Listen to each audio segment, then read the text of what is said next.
తాకట్లో ఉన్న మీ బంగారాన్ని విడిపించి ఆ రోజు ఆన్లైన్ రేటుకి కొంటాం. Sharma gold company.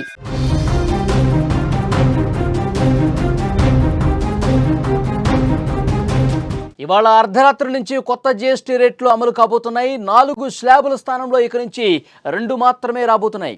ఇప్పటికే కార్ల ధరలను కంపెనీలు తగ్గించేశాయి. దాదాపు ₹1,00,000 వరకు ధరలు తగ్గాయి. మరొక పక్క 10% వరకు టీవీల ధరలు కూడా తగ్గబోతున్నాయి. కొత్త జీఎస్టీతో నిత్యావసర సామాగ్రి ధరలు భారీగా తగ్గబోతున్నాయి. కేంద్ర ప్రభుత్వం ప్రవేశపెట్టిన కొత్త జీఎస్టీ ధరలు రేపటి నుంచి అమల్లోకి వచ్చేస్తున్నాయి.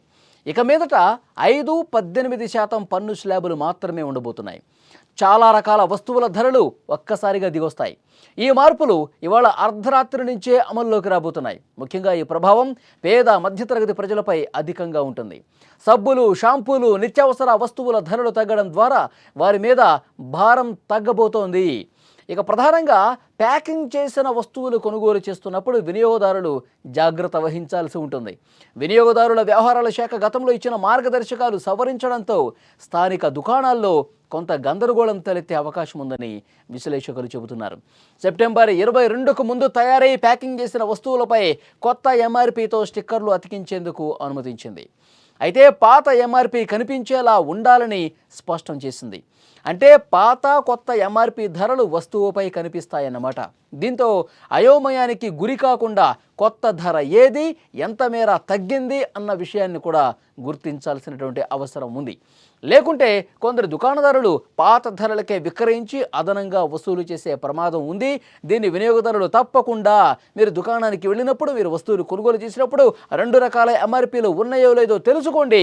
అప్పుడు మాత్రమే కొనుగోలు చేయండి, లేకపోతే ప్రశ్నించండి అని కూడా ప్రభుత్వం చెప్తోంది. ఏమేమి తగ్గుతాయి ఒక్కసారి పరిశీలిస్తే పాలు, నెయ్యి, పన్నీర్, చీజ్, డ్రై ఫ్రూట్స్, స్వీట్లు, ఫ్రూట్ జ్యూస్, సబ్బులు, shampoo, toothpaste, tooth brush, face powder, oil, talcum powder ధరలు, అలాగే ఎయిర్ కండిషనర్లు కూడా, టీవీల మీద కూడా స్వల్పంగా ధరలు తగ్గే అవకాశం ఉంది.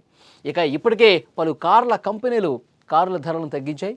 దాదాపు 50,000 నుంచి ₹1,00,000 వరకు మారుతి, మహీంద్రా, కియా, స్కోడా కార్లు ధరలు తగ్గాయి. వాటితో పాటు టెక్స్టైల్స్, షూస్ ధరలు కూడా తగ్గినట్టుగా మనకు అర్థమవుతోంది. ఇవాల్టి నుంచే ఇవన్నీ కూడా అమల్లోకి వస్తున్నాయి. నిత్యావసర వస్తువుల ధరలు దాదాపు చాలా వరకు తగ్గడంతో ముఖ్యంగా పేద మధ్యతరగతి ప్రజలకు ఒక ఊరట కలిగే అంశం. ఎప్పుడైతే కేంద్ర ప్రభుత్వం ఒక ప్రకటన చేసిందో ఈ జీఎస్టీ కేవలం 2 స్లాబులు మాత్రమే, పేద మధ్యతరగతి ప్రజల కోసం వాళ్ళు ప్రతి నెల కూడా వాళ్ళు ఖర్చు పెట్టే నిత్యావసర వస్తువులకు సంబంధించి చాలా అంటే చాలా వాళ్ళకి భారం తగ్గి ఉపశమనం కలిగి, మళ్ళీ ఒకవైపు ధరలు తగ్గితే పేద ప్రజలకి ఎంత ఉపయోగం కలుగుతుందో ప్రభుత్వానికి కూడా, దేశానికి కూడా దీనివల్ల అంతే ఉపయోగం కలగబోతోంది. ఎందుకంటే మార్కెట్లో ఇవి ఎక్కువ కూడా సామర్థ్యం పెంచుతారన్నమాట.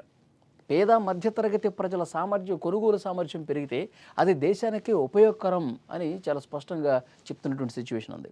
సో ఏం తగ్గితే ఏం తగ్గవు అన్న విషయానికి సంబంధించి ఇప్పటికే చాలామంది క్లారిటీ వచ్చేసింది.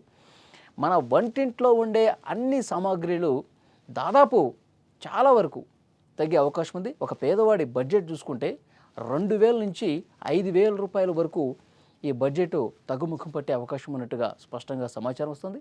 మరోవైపు కార్లు కావచ్చు, బైకులు కావచ్చు, ఫ్రిడ్జ్లు కావచ్చు, ఏసీలు కావచ్చు, ఇలాంటి వాటి మీద కూడా చాలా వరకు భారం తగ్గబోతుందని మనకు అర్థమవుతోంది.